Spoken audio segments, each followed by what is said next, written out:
4వ అధ్యాయం.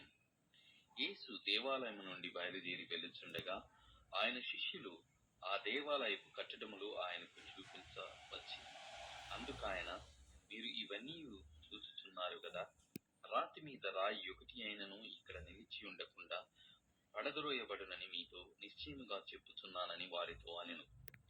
ఆయన ఒలీవ కొండ మీద కూర్చుండి ఉన్నప్పుడు శిష్యులు ఆయన యొద్దకు ఏకాంతముగా వచ్చి, ఇవి ఎప్పుడు జరుగును? నీ రాకడకును ఈ యుగ సమాప్తికిని సూచన లేవని మాతో చెప్పుమనగా, యేసు వారితో ఇట్లనెను, ఎవడును మిమ్మును మోసపరచకుండా చూచుకోండి. అనేకులు నా పేరిట వచ్చి నేనే క్రీస్తునని చెప్పి పలువురిని మోసపరిచెదరు. మరియు మీరు యుద్ధములను గూర్చియు యుద్ధ సమాచారములను గూర్చియు వినబోదురు. మీరు కలవరపడకుండా చూసుకొనుడి. ఇవి జరగవలసి ఉన్నవి గాని అంతము వెంటనే రాదు. జనము మీదికి జనమును, రాజ్యము మీదికి రాజ్యమును లేచు.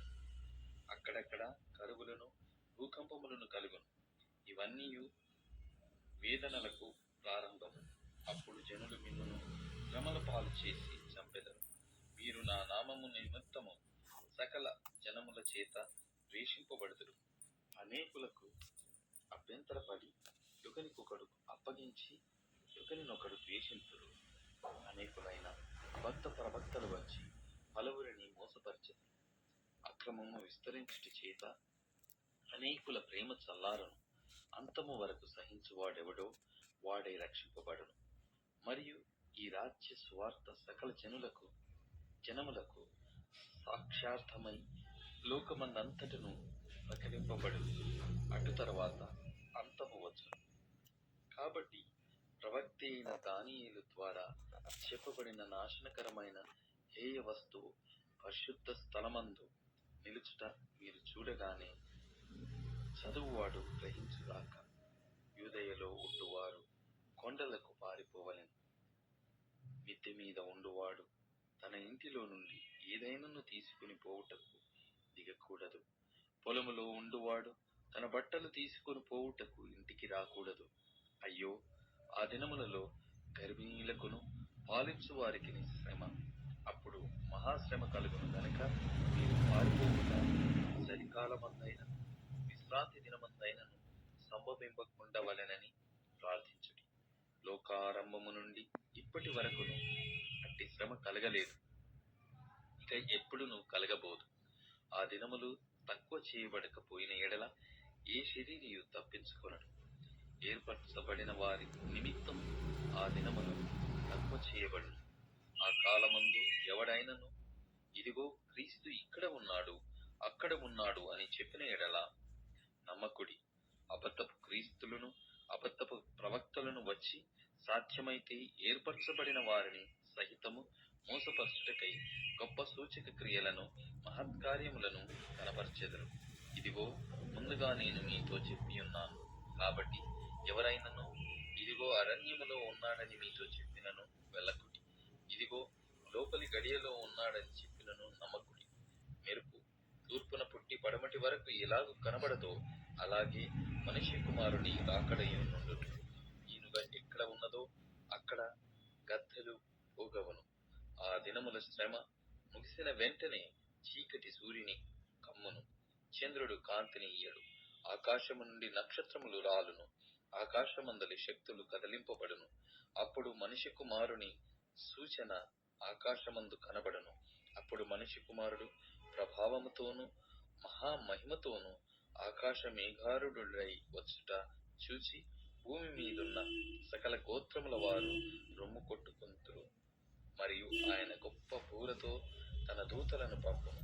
వారు ఆకాశము యొక్క ఈ చివరి నుండి ఆ చివరి వరకు నలుదిక్కుల నుండి ఆయన ఏర్పరచుకునే వారిని పోగు చేతుడు. అంజూరపు చెట్టును చూచి ఒక ఉపమానము నేర్చుకుని, అంజూరపు కొమ్మ లేతదై చిగురించున్నప్పుడు వసంత కాలము ఇంకా సమీపంగా ఉన్నదని మీకు తెలియను. ఆ ప్రకారమే మీరీ సంగతులన్నీ జరుగుట చూచున్నప్పుడు ఆయన సమీపముననే ద్వారము దగ్గరనే ఉన్నాడని తెలుసుకోండి. ఇవన్నీ జరుగు వరకు ఈ తరము గతింపదని నిశ్చయముగా మీతో చెప్పుచున్నాను. ఆకాశమును భూమియు గతించును గాని నా మాటలు ఏమాత్రమును గతింపవు. అయితే ఆ దినమును గూర్చియు ఆ గడియను గూర్చియు తండ్రి మాత్రమే ఎరుగను గాని ఏ మనుష్యుడైనను పరలోకమందలి దూతలైనను కుమారుడైనను ఎరుగరు.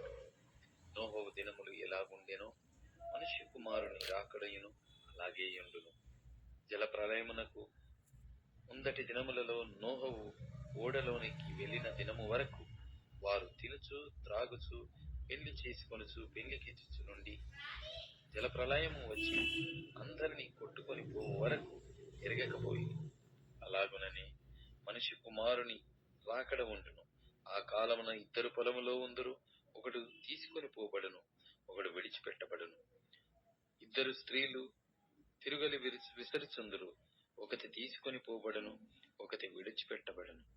కావున ఏ దినమున మీ ప్రభువు వచ్చునో మీకు తెలియదు గనుక మెలకువగా నుండి, ఏ జామున దొంగ వచ్చునో ఇంటి యజమానునికి తెలిసి ఉండిన ఎడల అతడు మెలకువగా ఉండి తన ఇంటికి కన్నము వేయనీయడని మీరెరుగుదురు.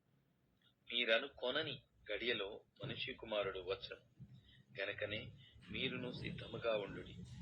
యజమానుడు తన ఇంటి వారికి తగిన వేళ అన్నము పెట్టుటకు వారి పైన ఉంచిన నమ్మకమైన వాడును బుద్ధిమంతుడునైన దాసుడెవడు? యజమానుడు వచ్చినప్పుడు ఏ దాసుడు ఇలాగు చేయుచుండుట అతడు కనుగొనునో ఆ దాసుడు ధన్యుడు. అతడు తన యావదాస్తి మీద వాని నుంచునని మీతో నిశ్చయముగా చెప్పుచున్నాను.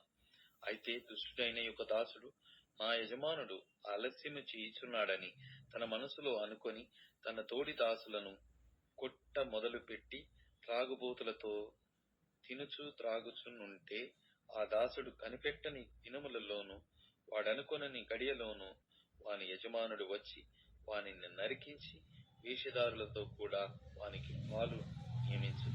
అక్కడ ఏడుపును పండ్లు కొరుకుటయు నుండును.